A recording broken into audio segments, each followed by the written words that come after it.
مقرب، مقبول، محبوب اور برگزیدہ بندے جن کو اللہ تبارک و تعالی نے اپنی بارگاہ کا قرب عطا کیا اور شان محبوبیت عطا فرمائی اور انہیں مرتبہ ولایت پر، مرتبہ صدیقیت پر انہیں فائز کیا گیا۔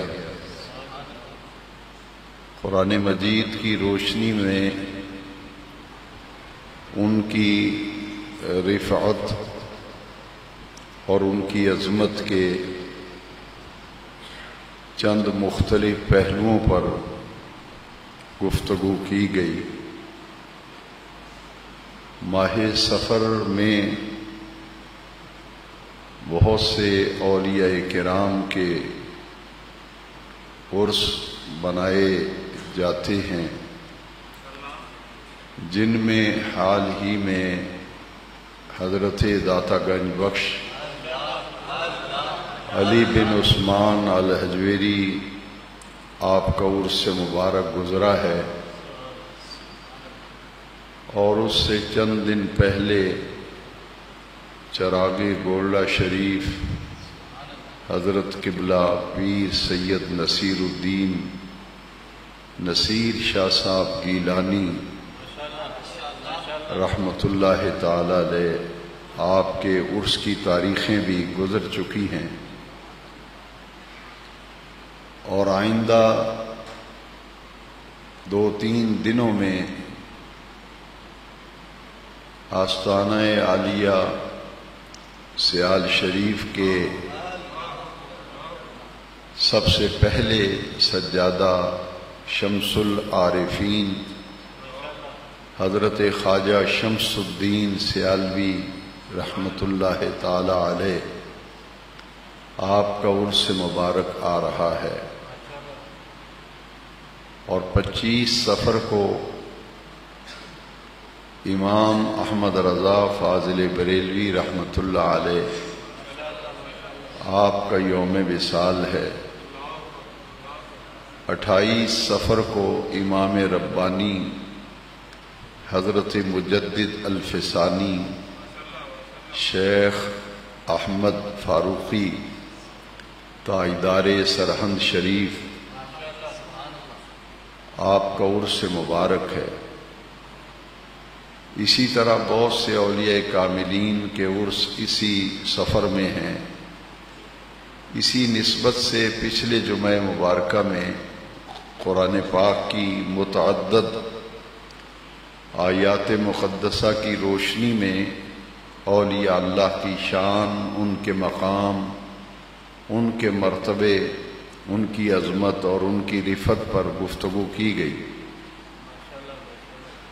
آج کے بیان جمعہ میں اولیاء اللہ کے تصرفات اور اللہ کریم نے ان کو جن شانوں اور عظمتوں سے بہرہور فرمایا، ان شانوں اور ان رفعتوں کا اظہار ان اولیاء کرام سے جب ہوتا ہے تو ان ظہور ہونے والے افعال کو اور اعمال کو کرامات کے نام سے تعبیر کیا جاتا ہے۔ نبوت ایک منصب ہے، رسالت بھی منصب ہے، اسی طرح ولایت بھی ایک منصب ہے، ولایت بھی ایک مرتبہ ہے۔ رسالت و نبوت کا سلسلہ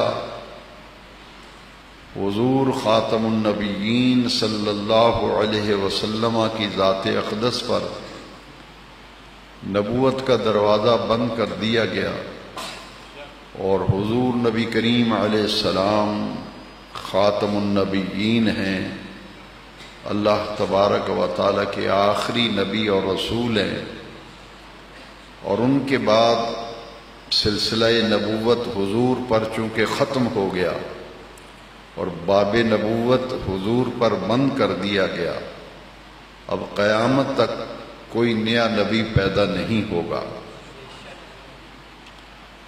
لیکن ولایت کا سلسلہ جیسے کہ پہلے انبیاء کرام کی امتوں میں ولی ہوئے، اس امت میں بھی قیامت تک اولیاء اللہ کا سلسلہ قائم رہے گا۔ جس طرح نبوت کا سلسلہ نبی کریم علیہ السلام پر ختم ہو گیا، اور اسی طرح ولیوں میں سے آخری ولی حضرت امام مہدی ہوں گے، ان پر سلسلہ ولایت ختم ہو جائے گا، اور ان کے بعد پھر کوئی ولی نہیں ہوگا۔ تو اولیاء کاملین پہلے نبیوں کے دور میں بھی رہے، اور میرے آقا کریم علیہ السلام کی امت میں بھی قیامت تک اولیاء اللہ پیدا ہوتے رہیں گے۔ پہلے انبیاء کرام کے ولیوں کو جو تصرفات اور جو اختیارات دیے گئے، اس کا ذکر قرآن مجید میں موجود ہے۔ ان میں سے صرف ایک مقام میں نے آج کے خطاب جمعہ کے لیے بطور عنوان خطبے میں آیت کریمہ کے اس حصے کو تلاوت کیا ہے جس میں حضرت سلیمان علیہ السلام جو اللہ تعالیٰ کے جلیل القدر نبی ہیں، پیغمبر ہیں، ان کی امت کے ایک ولی کو اللہ کریم نے جو تصرف دیا تھا، اس کا ذکر اس آیت کریمہ میں اللہ تبارک و تعالیٰ نے فرمایا۔ حضرت سلیمان علیہ السلام کا دربار لگا ہوا تھا، اور آپ اپنے درباریوں سے فرماتے ہیں کہ اے میرے درباریوں، ایکم یعطینی بعرشہا، ملکہ سبا یمن کا علاقہ ہے، وہاں کی بادشاہ ہے ملکہ بلقیس، وہ میری ملاقات کے لیے آ رہی ہے، اور اے میرے درباریوں، تم میں سے کون ہے جو اس ملکہ کے آنے سے پہلے پہلے اس کا تخت اٹھا کے لے آئے؟ درباریوں میں سے ایک طاقتور جن کھڑا ہوا، اور اس نے کھڑے ہو کر کہا کہ میں آپ کی کچہری کا وقت ختم ہونے سے پہلے پہلے ملکہ سبا بلقیس کا تخت اٹھا کے لے آتا ہوں۔ قرآن کریم میں اللہ تبارک و تعالی نے فرمایا، قال عفریت من الجن انا آتیک بہ قبل ان تقوم من مقامک، کہ آپ اپنی اس کرسی سے اٹھیں گے تو اٹھنے سے پہلے پہلے تخت موجود ہوگا، یعنی جب عدالت کا وقت ختم ہوگا، کچہری کا وقت ختم ہوگا، تو اس کے ختم ہونے سے پہلے پہلے میں ملکہ سبا کا تخت لے کر آتا ہوں۔ حضرت سلیمان علیہ السلام نے فرمایا، یہ تو بڑی تاخیر ہے، مجھے اس سے جلدی چاہیے۔ تم میں سے کون ہے جو اس سے پہلے تخت لے آئے؟ قرآن مجید نے دونوں باتوں کا ذکر کیا کہ جن جو طاقتور جن تھا، اور اس نے اپنی طاقت کا اظہار کیا اور کہا کہ میں وقت ختم ہونے سے پہلے تخت حاضر خدمت کر دوں گا۔ اب آپ نے فرمایا کہ یہ تو لیٹ ہے، تاخیر ہے، وہ ملاقات کے لیے آ چکی ہے، اور جو شہر کا بائی پاس ہے وہاں پہنچ چکی ہے، اس لیے اس سے پہلے پہلے مجھے چاہیے۔ اب قرآن مجید فرماتا ہے، قال الذی عندہ علم من الکتاب، پہلے طاقتور جن کی قوت کا بیان کیا گیا، اب ایک انسان جو ولی تھا، سلیمانی ولی، اس کے تصرف اور اس کے اختیار کا ذکر کیا جا رہا ہے، اس کا تعارف قرآن کرا رہا ہے، قال الذی عندہ علم من الکتاب۔ پھر ایک شخص کھڑا ہوا، ایک انسان کھڑا ہوا جس کے پاس کتاب کا کچھ علم تھا، اور کتاب حضرت سلیمان علیہ السلام کی کتاب جو ہے وہ زبور تھی جو حضرت داؤد پہ نازل ہوئی تھی۔ تو یہ زبور کا کچھ تھوڑا بہت علم رکھنے والا ایک انسان کھڑا ہوا، اور قرآن مجید میں مفسرین کرام نے اس آیت کی تفسیر کرتے ہوئے بتایا کہ وہ سلیمانی ولی تھا۔ حضرت سلیمان علیہ السلام کی امت میں اس شخص کو مرتبہ ولایت حاصل تھا جس کے پاس زبور کا کچھ علم تھا۔ اس نے کھڑے ہو کر کہا انا آتیک بہ قبل ان یرتد الیک طرفک، آپ کی پلک جھپکنے سے پہلے میں تخت اٹھا کر حاضر خدمت کر دوں گا۔ اس سے معلوم یہ ہوا کہ ولی کے لیے علم ضروری ہے۔ قال الذی عندہ علم من الکتاب، وہ جاہل نہیں تھا، وہ عالم تھا اور اس کے پاس کتاب کا علم تھا۔ قال الذی عندہ علم من الکتاب، ساری کتاب کا علم نہیں، کچھ علم تھا۔ یہ من تبعیضیہ ہے گرائبر میں، یعنی بعض علم تھا، کل علم نہیں تھا پوری کتاب کا۔ اس کتاب زبور میں کچھ تھوڑا بہت علم اس کے پاس تھا۔ اس نے کہا کہ میں لے کے آتا ہوں تخت، اور وقت اتنا لگے گا، پلک جھپکیں گے تو تخت سامنے موجود ہوگا۔ اب جو سمجھنے والی بات ہے، جس کو بیان کرنے کے لیے میں نے اس آیت کریمہ کو موضوع سخن بنایا اور بطور عنوان تلاوت کیا ہے، وہ غور سے سمجھیے۔ وہ کہتا ہے کہ میں پلک جھپکنے سے پہلے لے آؤں گا تخت۔ وہ تو وہاں سے غیر حاضر ہی نہیں ہوا، نہ کسی نے دیکھا کہ تخت لینے جا رہا ہے، نہ کسی نے دیکھا کہ تخت لے کر آ رہا ہے، کیونکہ اس نے جو دعویٰ کیا تھا وہ یہ تھا انا آتیک بہ قبل ان یرتد الیک طرفک۔ یہ قرآن مجید ہے، کوئی روایت نہیں ہے کہ کوئی اس روایت کو سن کر کہہ دے کہ جناب روایت ضعیف ہے، راوی ضعیف ہے۔ یہ تو قرآن کی نص ہے اور قرآن کی آیت ہے۔ قابل توجہ بات یہ ہے، کہتا ہے کہ میں تخت لے کے آتا ہوں، وقت کتنا لگے گا، پلک جھپکیں گے تو تخت موجود ہوگا۔ اب کوئی میں روایت نہیں پیش کر رہا، نہ کوئی کسی راوی کی کہاوت پیش کر رہا ہوں، یہ اللہ کا قرآن ہے۔ قرآن فرماتا ہے فَلَمَّا رَآهُ مُسْتَقِرًّا عِنْدَهُ، اس نے اپنی بات ختم کی کہ آپ پلک جھپکیں تو تخت سامنے ہوگا۔ حضرت سلیمان نے پلک جھپکی تو دیکھا تخت سامنے موجود تھا۔ فلما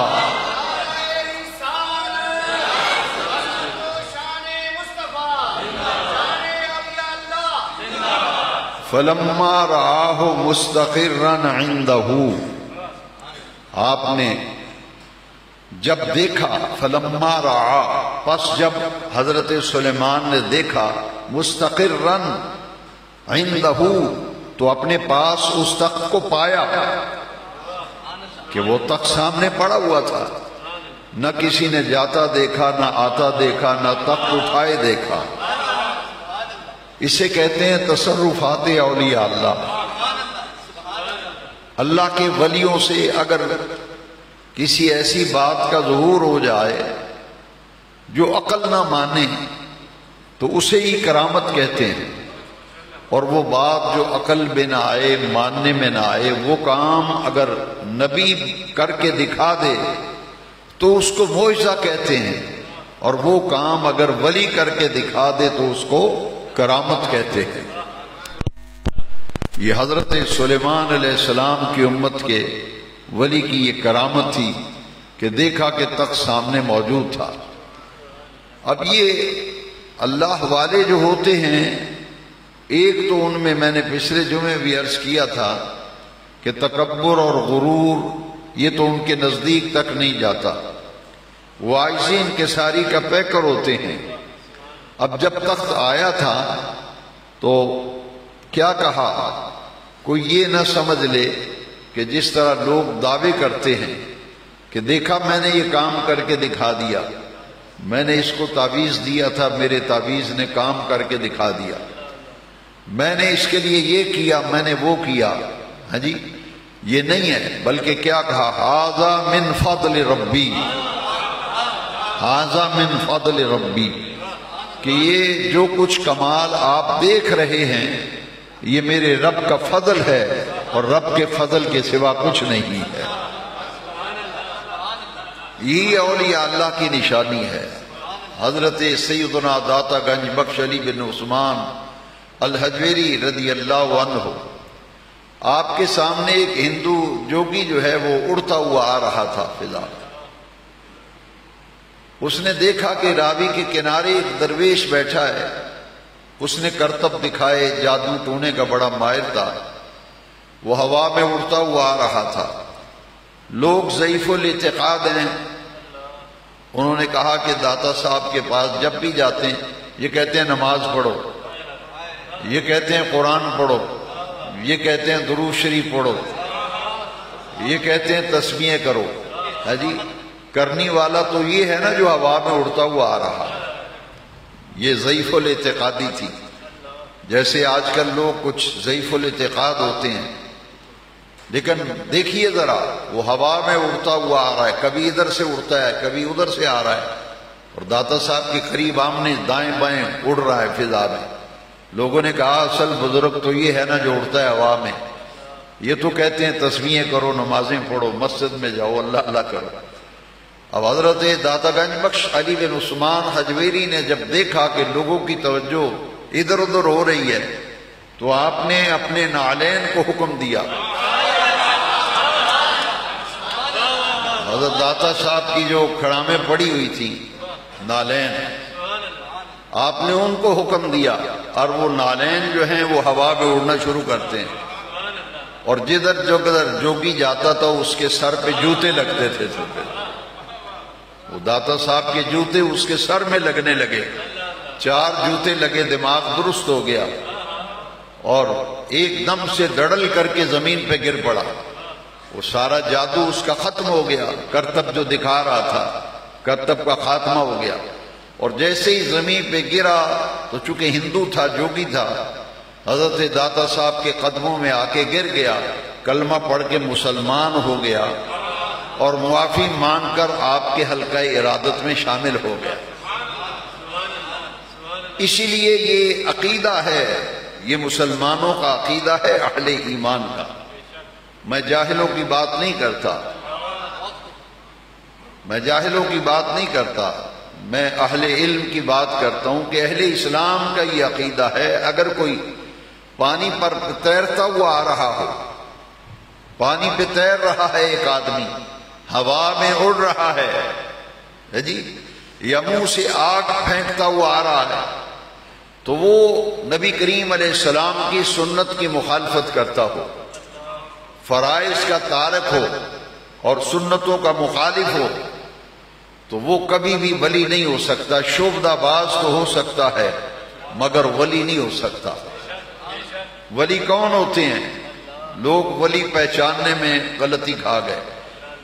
آج یہ غور کرنے والی بات ہے، جن کے نام زندہ ہیں، حضرت سیدنا پیر میر علی شاہ صاحب گولوی، تاجدار گولڈا شریف، دیکھیے بھائی، سنتوں کا تارک ولی نہیں ہو سکتا۔ حضور کی شریعت اور سنت کی مخالفت کرے، لوگ کہیں جناب یہ فقیری لائن ہے، یہ کلندری لائن ہے، یہ درویشی لائن ہے جی، درویشی لائن تو چلی ہے مدینہ منورہ سے، اور درویشی لائن اور فقیری لائن، اور کئی اتنے بے وقوف لوگ ہیں کہتے ہیں جی یہ مولویاں دیاں گلاں نے، اے معرفت دیاں گلاں نے، اور اس پر دلیل کیا دیتے ہیں؟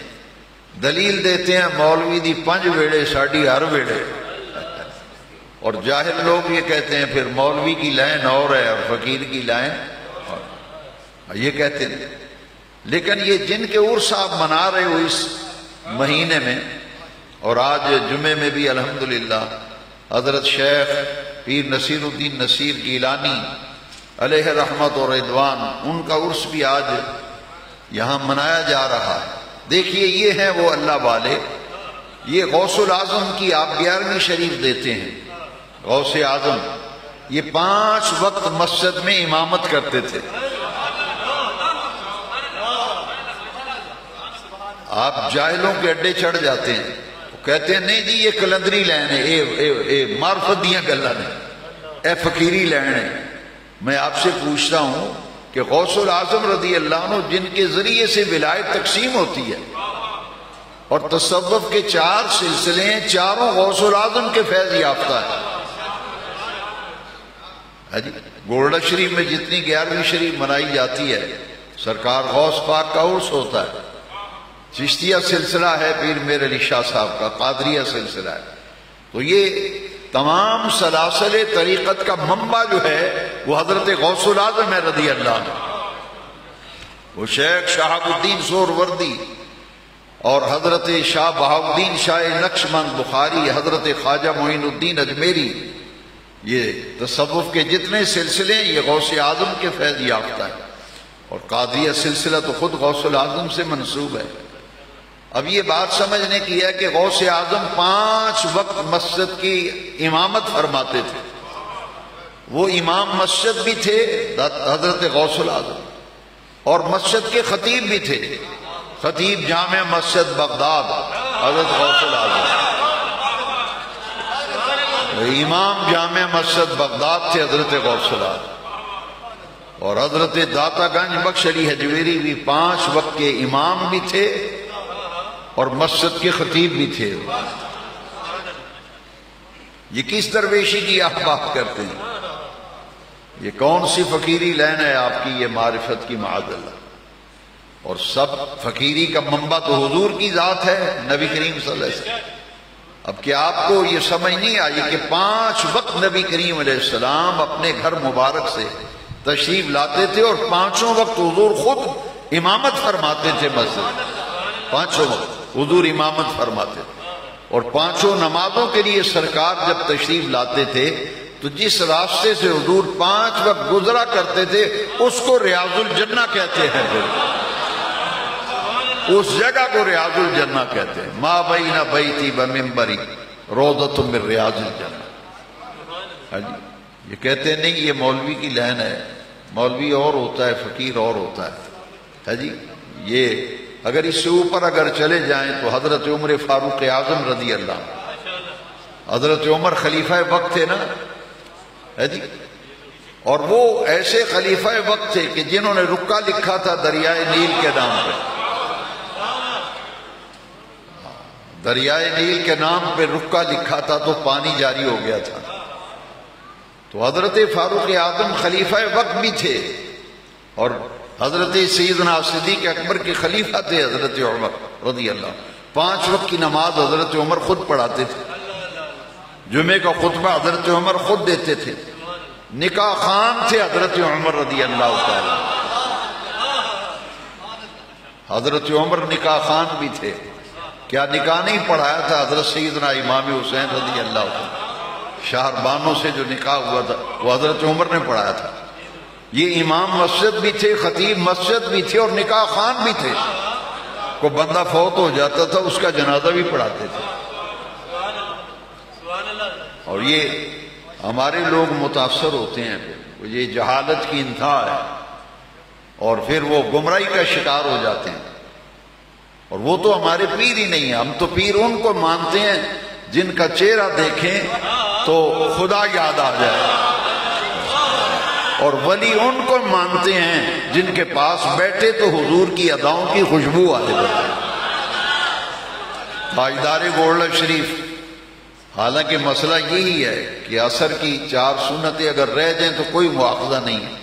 سیدنا پیر میر علی شاہ صاحب اس مقام پہ تھے کہ شرعی مصروفیت، وہ ذاتی مصروفیت بھی نہیں تھی، مصروفیت بھی دینی تھی، اس میں عصر کی سنتیں رہ گئیں، تو میرے آقا کریم نے فرمایا میر علی شاہ سے کہو میری سنتیں نہ چھوڑا کرے۔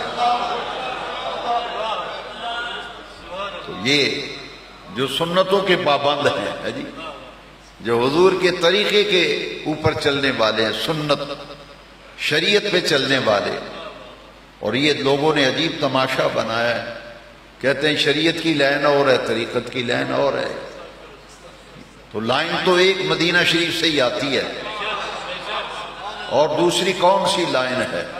لائن تو یہی ہے۔ حضرت سیدنا پیر نصیر الدین نصیر گیلانی رحمت اللہ تعالی علیہ، دیکھیے لوگوں کی کیا علم ہے، آپ اتنے بڑے عالم تھے، اتنے بڑے عالم تھے کہ مکمل درسیات پر عبور حاصل تھا۔ اب جس کو کوئی قرآن پاک کی تلاوت نہیں آتی ہے جی، ناظرہ قرآن شریف نہیں پڑھ سکتا، چرس کی بو آتی ہے اسے، ہے جی، لوگ کہتے ہیں نہیں جی یہ درویشی لینڈ کا بندہ ہے، یہ فقیری لینڈ کا آدمی۔ حضرت سیدنا پیر نصیر الدین نصیر اس پائے کے عالم تھے، انہیں شاعر ہفت زبان کہا گیا، 7 زبانوں پر عبور حاصل تھا۔ حضرت پیر نصیر الدین نصیر شاہ صاحب، جنہیں چراغ گولڈ شریف کہا جاتا ہے جی، 7 زبانوں میں آپ کا نعتیہ کلام ہے، 7 زبانوں، شاعر ہفت زبان، 7 زبانوں پر مکمل عبور حاصل تھا۔ اور ہمارے قائد اہل سنت مولانا شاہ احمد نورانی رحمت اللہ تعالی علیہ کو 6 زبانوں پر عبور حاصل تھا، 6 زبانوں پر مکمل عبور حاصل تھا۔ اور جب تقریر کرتے تھے 6 زبانوں میں، جس ملک میں جاتے اور اسی ملک کی زبان میں تقریر کرتے تھے، اور بڑی روانی سے جب پہلی دفعہ ایم این اے منتخب ہوئے نا، پنجاب قومی اسمبلی میں ایم این اے بن کے گئے سن 70 کے انتخابات میں، کراچی سے مولانا شاہ احمد نورانی ایم این اے منتخب ہوئے، بہت زیادہ ووٹ لیے آپ نے، اور اس زمانے میں پیپلز پارٹی کی حکومت تھی۔ تو مولانا شاہ احمد نورانی چونکہ جمعیت علماء پاکستان کے صدر تھے، پارلیمانی لیڈر تھے اپنی جماعت کے، جب ان کی تقریر کا وقت آیا اسمبلی میں تو پرائم منسٹر بھٹو بیٹھے تھے، اسپیکر بیٹھے تھے، تو نورانی میاں نے پوچھا 6 زبانوں کو گنا مولانا نورانی نے، فرمایا کہ جناب اسپیکر اردو میں تقریر کروں، فارسی میں کروں، عربی میں کروں، انگلش میں کروں، سنسکرت میں کروں، جرمنی میں کروں، ڈچ زبان میں بات کروں، 6 زبانوں کا نام لیا۔ وہ سارے ایم این اے جو ہیں مولانا نورانی کا چہرہ دیکھنے لگے۔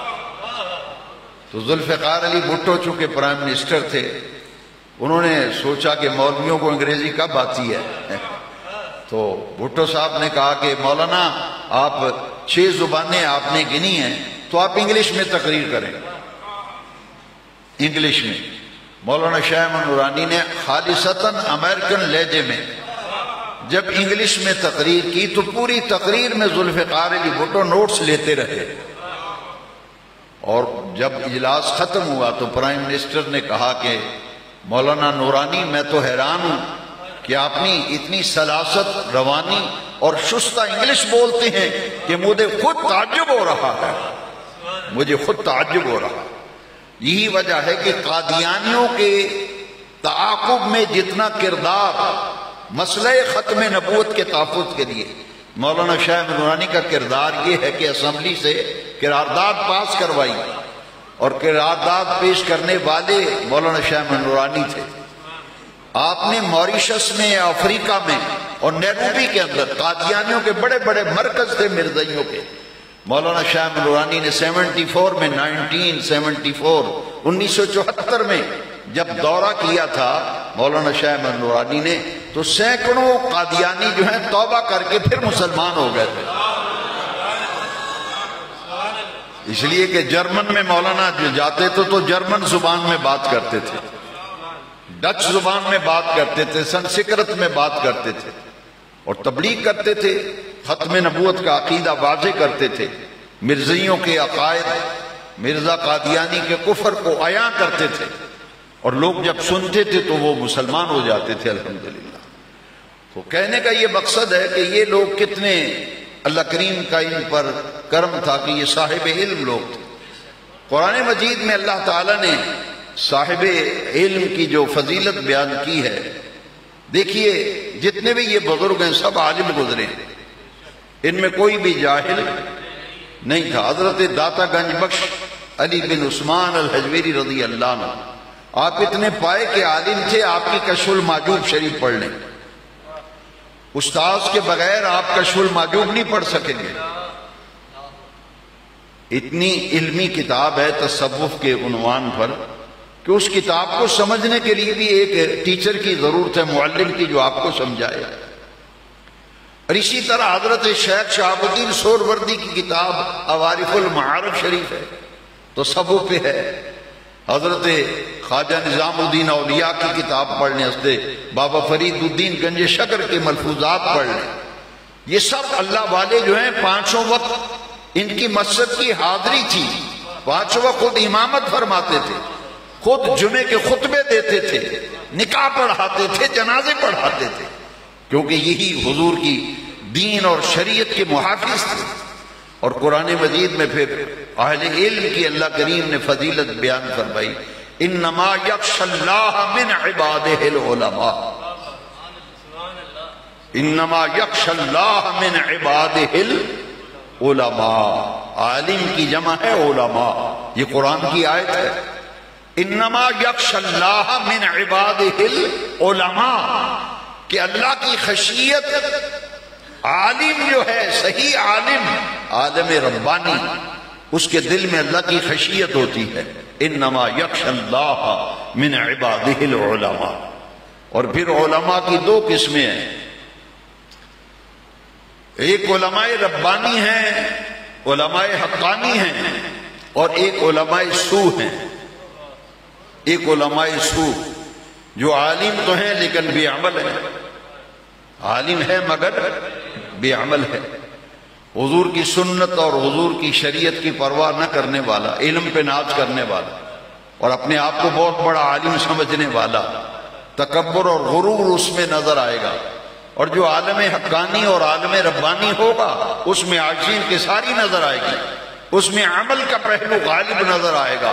تو اس لیے عالم ربانی کی قرآن بات کرتا ہے، انما یخشی اللہ من عبادہ العلماء۔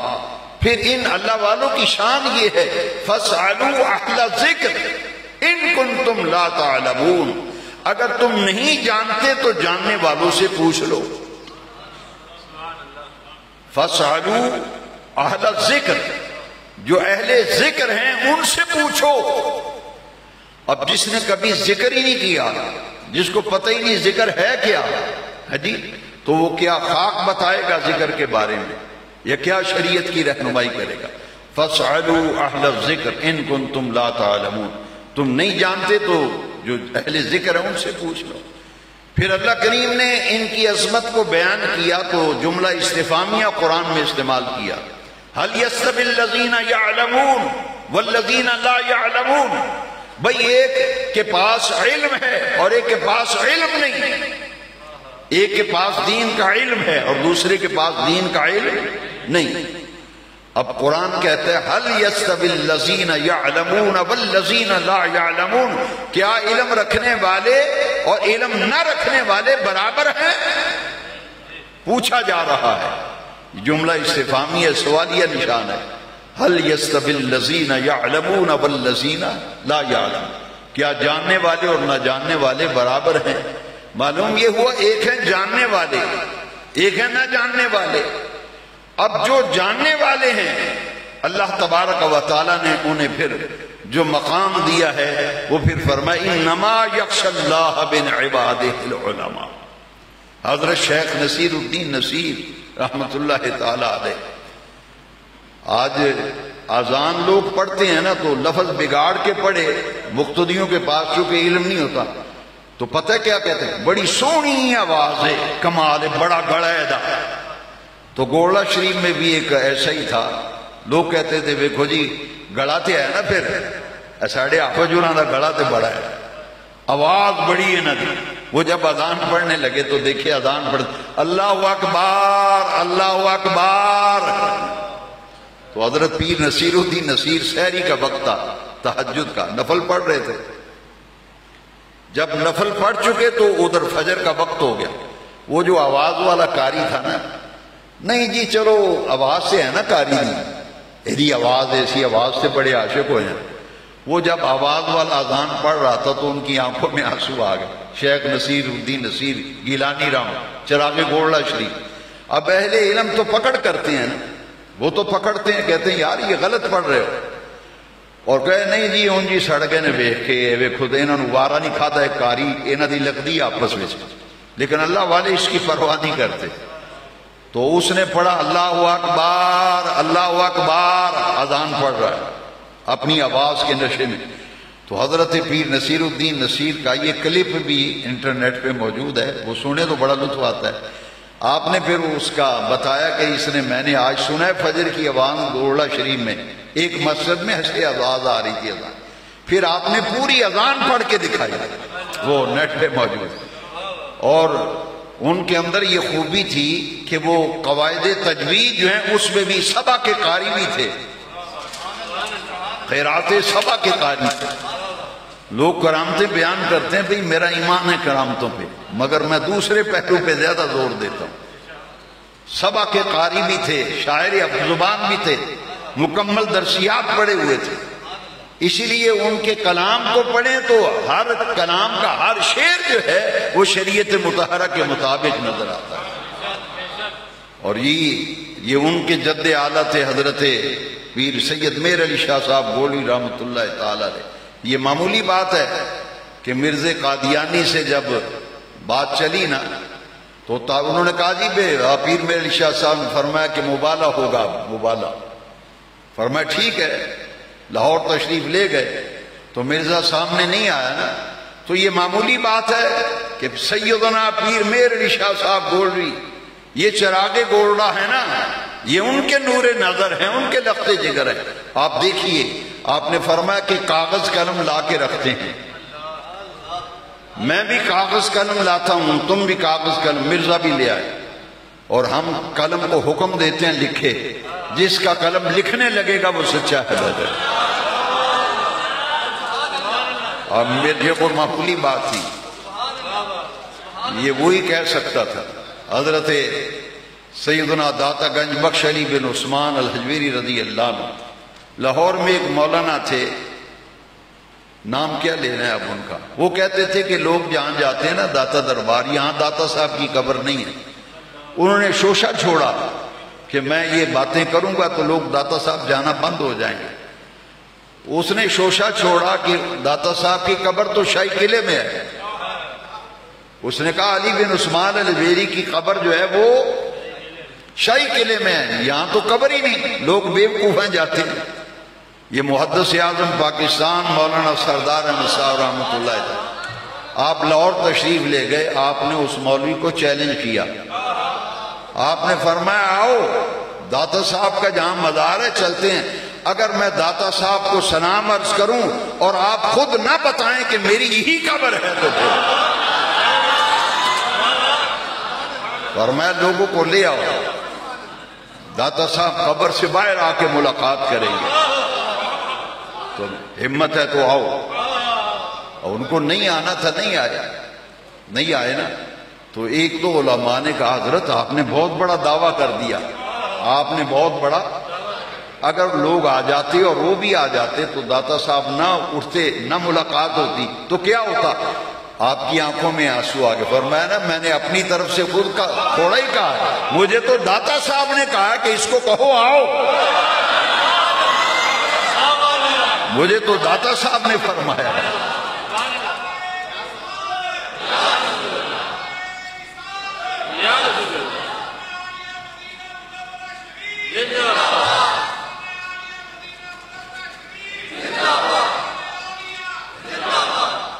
فرمایا کہ میں نے اپنی طرف سے تھوڑی کہا تھا. اب جن کے دل میں یہ ہیں وہ اہل علم, یہ ہیں اہل تصوف, یہ ہیں اللہ والے. الا ان اولیاء اللہ لا خوف علیہم ولا هم يحزنون. اور انہیں قرآن نے صاحب استقامت بھی کہا ہے, صاحب استقامت بھی. ان الذين قالوا ربنا الله ثم استقاموا تتنزل عليهم الملائكة الا تخافوا ولا تحزنوا وَأَبْشِرُوا بِالْجَنَّةِ الَّتِي كُنْتُمْ تُوعَدُونَ۔ یہ اولیاء اللہ جو ہیں یہ صاحب استقامت بھی ہیں۔ حضرت سیدنا پیر میر علی شاہ صاحب گولوی رحمت اللہ تعالی علیہ، آپ دیکھیں نا، آپ فرماتے اج سکھ متراں دی ودیری، کیوں دندڑی اداس گھلیری۔ یہ ایک تڑپ اور لگن جو ہے نا ہے جی۔ اور پھر جب دیدار ہوتا ہے تو اس وقت آپ نے، میں نے عرض کیا تھا میں ایک محفل میں کہ جاگتے ہوئے آپ نے نبی کریم علیہ السلام کی زیارت کی، تو اسی موقع پہ فرمایا اس صورت نو میں جان آکھاں کہ جانے جہان آکھاں، سچے آکھاں تے رب دی شان آکھاں، جس شان تو شانہ سب بڑی۔ تو یہ جو دیدار کی تمنا تھی اللہ کریم نے پوری فرمائی۔ حضرت سیدنا داتا گنج بخش علی بن عثمان حجویری سے ڈاکٹر اقبال کی بڑی عقیدت تھی۔ جلال الدین ڈیروی نے پی ایچ ڈی کی ہے حضرت داتا گنج بخش علی بن عثمان حجویری کے وصال کے بعد۔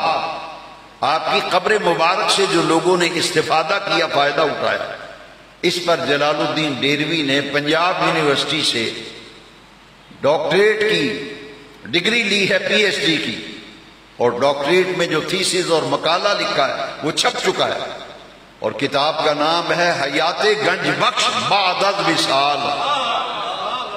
حیات گنج بخش بعد از، کہ آپ کے وصال کے بعد آپ کی قبر سے جنہوں نے فیض لیا، ان میں نمایاں تو حضرت خواجہ معین الدین اجمیری ہیں، جنہوں نے اعتکاف کیا تھا۔ تو اعتکاف کیا تو جب قبر سے جو فائدہ ملا نا، اس کو اپنے اشعار میں بیان کیا۔ گنج بخش فیض عالم مظہر نور خدا، ناقصاں را پیر کامل کاملاں را۔ ان میں سے ایک واقعہ میں تبرکاً عرض کرتا ہوں۔ کتاب کا نام میں نے بتا دیا، حیات گنج بخش بعد از وصال۔ جلال الدین ڈیروی نے پی ایچ ڈی کی ہے اس موضوع پر پنجاب یونیورسٹی سے، مقالہ چھپ چکا ہے۔ اور اس میں کیا ہے کہ ڈاکٹر اقبال روزانہ فجر کی نماز داتا صاحب پڑھتے تھے، مزار شریف کے ساتھ جو مسجد ہے وہاں سوا پارہ تلاوت کرتے تھے اور پھر جاتے تھے۔ داتا صاحب سے روحانی وابستگی ہو گئی نا، تو ڈاکٹر اقبال نے داتا صاحب سے عرض کیا کہ کسی دن غریب خانے پہ تشریف لائیں۔ تو داتا صاحب نے وعدہ فرما لیا کہ ہاں میں آؤں۔ اب جب سے داتا صاحب نے وعدہ فرمایا، رات کو جاگتے تھے ڈاکٹر اقبال۔ رات کے 2 بجے، میں نے پہلے کبھی کافی سال ہو گئے عرض کیا تھا کہ دنیا داروں سے ملنا ہو تو دن کے وقت میں ملو، اللہ والوں سے ملنا ہو تو رات میں ملا کرو۔ اسی لیے پچھلے پہر اللہ والے اٹھتے ہیں، تہجد پڑھتے ہیں، لوگ اس وقت جاتے ہیں اللہ والوں کے مزارات پہ حاضری دیتے ہیں۔ 2 بجے کا وقت تھا رات کا، ڈاکٹر اقبال کے دروازے پہ دستک ہوتی ہے، اور ڈاکٹر اقبال کا جو ذاتی ملازم تھا اس کا نام تھا علی بخش۔ علی بخش، اس نے جا کے دروازے پہ دیکھا کہ چھوٹے قد کے ایک بزرگ ہیں، بھاری جسم ہے، اور داڑھی مبارک جو ہے بڑی بھری ہوئی ہے، پورے سینے پہ حاوی ہے، بڑا نورانی چہرہ ہے، سفید امامہ باندھا ہوا ہے، دروازے پہ کھڑے ہیں۔ تو علی بخش نے پوچھا کہ بزرگوں کے میں آئے ہو؟ فرمایا اقبال سے ملنا ہے۔ تو وہ پریشان ہو گیا، کہتے 2 بجے صاحب تو آرام کر رہے ہیں۔ انہوں نے کہا جاؤ دیکھو کمرے میں، اگر جاگ رہے ہوئے تو مل لیں گے، اگر تمہارا صاحب سویا ہوا ہے تو ہم چلے جائیں گے۔ اب علی بخش کا بیان سنیے، وہ کہتا ہے کہ جیسے ہی میں ڈاکٹر اقبال کے کمرے کی طرف لپکا تو میں نے دیکھا خلاف معمول اقبال صاحب کے روم کی بتی بھی جل رہی ہے، لائٹ روشن ہے، اور میں نے دیکھا دروازے پہ دستک دی تو اقبال خلاف معمول جاگ بھی رہے تھے۔ تو علی بخش کو دیکھتے ہی ڈاکٹر اقبال نے پوچھا علی بخش ٹھہر ہے؟ کہا کہ باہر ایک بابا جی آئے ہیں آپ سے ملنے کے لیے۔ اقبال ننگے پاؤں، علی بخش کہتے ہیں، ننگے پاؤں دوڑے دروازے کی طرف، اور اس بزرگ کے ہاتھ بھی چومے اور ہاتھ پکڑ لیا، اپنے کمرے میں لے گئے۔ اور ڈاکٹر اقبال نے پوچھا ٹھنڈا چلے گا گرم چلے گا؟ دسمبر اور جنوری کی شدت کی سردیاں تھیں، تو اقبال صاحب پوچھتے ہیں سرد ٹھنڈا چلے گا گرم؟ آپ نے فرمایا لسی پئیں گے ہم لسی۔ ابھی ڈاکٹر اقبال نے اپنے غلام علی بخش سے کہا کہ جاؤ لسی لے کے آؤ، وہ پریشان ہو گیا، اس نے کہا کہ سردیوں کا موسم، جاڑے کا موسم، اس وقت لسی کہاں سے ملے، اور دکانیں وغیرہ تو پھر رات کے 2 بجے کا معاملہ۔ اس نے کہا ڈاکٹر اقبال سے کہا کہ اس وقت تو لسی مشکل ہے، فرمایا ڈانٹ کے لہجے میں کہا کہ جاؤ لے کے آؤ، جاؤ لے کے آؤ۔ اور وہ جب ارادہ کیا علی بخش نے کہ میں اسٹیشن جاتا ہوں، ریلوے اسٹیشن، وہاں تو مسافر ہوتے ہیں، لسی وسی مل جائے گی کوئی۔ جیسے ہی گھر کے دروازے سے نکلا نا علی بخش، دیکھا کہ گھر کے سامنے سڑک کے دوسری طرف ایک آدمی گیس روشن کیا ہوا ہے اور دہی کے کنڈے بھی پڑے ہیں اور وہ لسی بنا رہا ہے، برف بھی پڑی ہوئی ہے۔ اس نے کہا کہ بابا جی یہ جگ لسی کا بھر دیں، انہوں نے لسی بنا کے دے دی، وہ لے کر کے آیا علی بخش۔ اقبال نے، حضرت داتا صاحب تھے نا رحمت اللہ تعالی علیہ، لسی پیش کی اور ملاقات ہوئی، کافی دیر تک بات چیت ہوتی رہی، اور جب ملاقات کے بعد جانے لگے تو ڈاکٹر اقبال دروازے تک چھوڑنے کے لیے گئے، اور جیسے ہی چھوڑنے کے لیے گئے تو علی بخش نے باہر نکل کے دیکھا کہ دروازے سے باہر نکلتے تو نظر آئے، پھر دائیں بائیں بہت دوڑا، ادھر ادھر دیکھا مگر داتا صاحب نظر نہیں آئے۔ اب علی بخش پریشان ہو گیا، اور اس نے جا کے نا اقبال کے روم میں چلا گیا اور جا کے پاؤں پکڑ لیے کہ یہ کیا معاملہ ہے، میری سمجھ سے بالا تار ہے، اب میں نے دیکھا ہے کہ وہ نہ دہی کے کنڈے ہیں نہ لسی بنانے والا ہے، وہ آپ بندہ ہی کوئی نہیں، یہ کیا معاملہ ہے؟ اقبال نے کہا مجھ سے ایک وعدہ کرو، میری زندگی میں کسی کو نہیں بتاؤ گے، یہ وعدہ کرو تو پھر میں یہ سارا راز کھول دیتا ہوں۔ اس نے کہا میرا وعدہ رہا، آپ کی زندگی میں نہیں بتاؤں گا۔ فرمایا یہ آنے والے حضرت داتا گنج بخش علی بن عثمان اجمیری، میں نے ان سے وعدہ لیا تھا غریب خانے پہ تشریف لائیں، انہوں نے کرم فرمایا ہے۔ اس نے کہا اقبال یہ بتائیے کہ وہ سامنے جو لسی بنا رہا تھا، دہی پڑی ہے، کنڈے پڑے ہیں، گیس پڑا ہے، لسی بلو رہا تھا، وہ کام